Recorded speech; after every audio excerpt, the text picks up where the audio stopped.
Hey guys, and welcome to week 7. Super pumped to have you guys here. Today we're going to be talking about beating the restriction.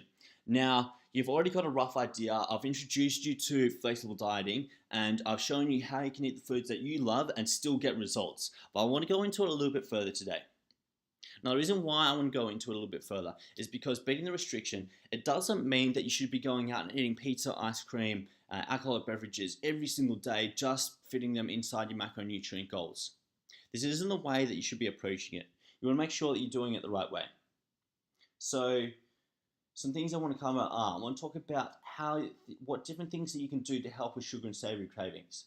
I want to talk about what percentages you should be aiming for so-called unhealthy food versus so-called healthy food.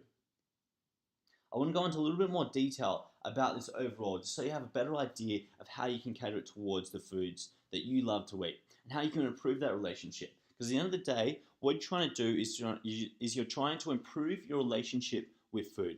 This is what's going to give you the best results possible. If you have a poor relationship with food, that's what's going to lead you to having massive amounts outside of your caloric intake, leave you feeling dissatisfied and not getting results. So it's one thing that we have to avoid. Just because you can eat so-called unhealthy foods doesn't mean you should be eating them every single day.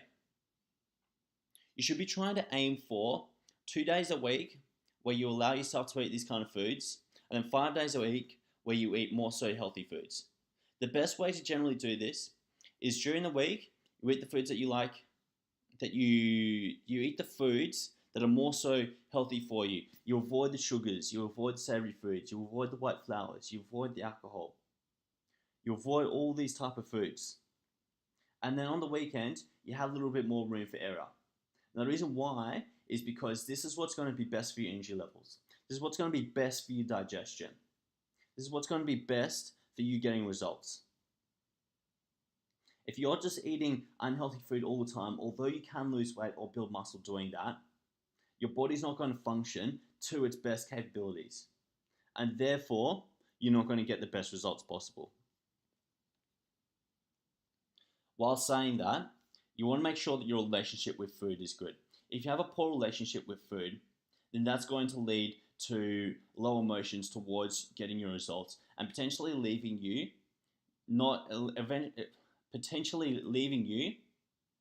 dropping out halfway or not getting there. And that's obviously not what you want. You want to enjoy the process. You want to enjoy the whole process of getting results. So you want to love the foods that you eat. This is really important. You should still be able to really enjoy the healthy foods that you eat during the week. You should find a diet that has plenty of variety, it has lots of nice foods in there, and you should really enjoy it. Even though you aren't necessarily eating towards restriction during the week, you are avoiding certain unhealthy foods. You're leaving room on the weekend, or maybe even 2 days during the week, depending on how things go. If you have a special occasion during the week, maybe you want to have it there instead of the weekend. Or even if you want to include an extra couple of days during the week. That's okay. You want to find the right balance. So finding the right balance means you love your whole diet. You don't feel restricted ever, and you only eat things that you enjoy. You get a lot of variety in your diet. Variety is one of the most important things. You want to make sure that you're not always eating the same meats. You want to make sure that you're not eating the same fruit and vegetables all the time. You swap things around and you get a good variety in your diet. This is going to lead to a better relationship with food, and B, it's going to give you a wider range of nutrients from the food that you're going to get, and obviously lead to much better benefits. So feeling hungry. This is something that's really important. I want to talk a lot about this because it's something that people don't really understand, and that is the reason why. It's a reason why most diets fail. The reason why most diets fail is because when you feel hungry, or when you're put on these starvation diets where you take out all the food and you're doing all these crazy amounts of exercise, you crave sugary and savory food. And then when you're also put on these restricted diets and all you can eat is salad, vegetables,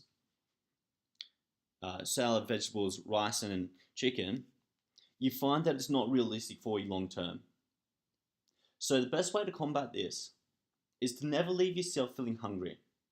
Don't ever leave yourself feeling hungry, because you know as soon as you start to get hungry, that's when you're going to start to have some sugar cravings. That's when you know you're going to start to have some savory cravings as well. So you want to avoid this at all costs. Best thing to do is to fill it up with salad. Eat as much as possible when you're on lower calories. If you need to, have something outside of your diet. Have something that will leave you feeling satisfied, but aim to keep it within your macronutrient goal. Okay, so 80-20 rule. How much is too much? This is something I want to go over you guys because it's pretty important. If you're splurging over that 20% of unhealthy food, then it generally means that you have a poor relationship with food. It generally means that you push things too far and that you can't keep yourself within a necessary limit. Maybe that means that you feel like you're not eating enough of the foods that you love to eat. Maybe not eating enough donuts. Maybe not eating enough ice cream and pizza. Maybe not having enough alcoholic beverages. And that's what's leading to a dissatisfied feeling of how much you're eating, and therefore you're not able to commit to that 20%. So it's something that you want to work on.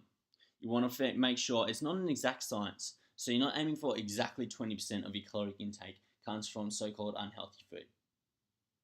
You want to find the right balance, and that should be at 80-20% for the 1 to 2 days per week that you do tend to go outside. You do tend to have your ice cream, your pizza, alcoholic beverages, so forth. Okay guys, so that's pretty much everything I want to cover.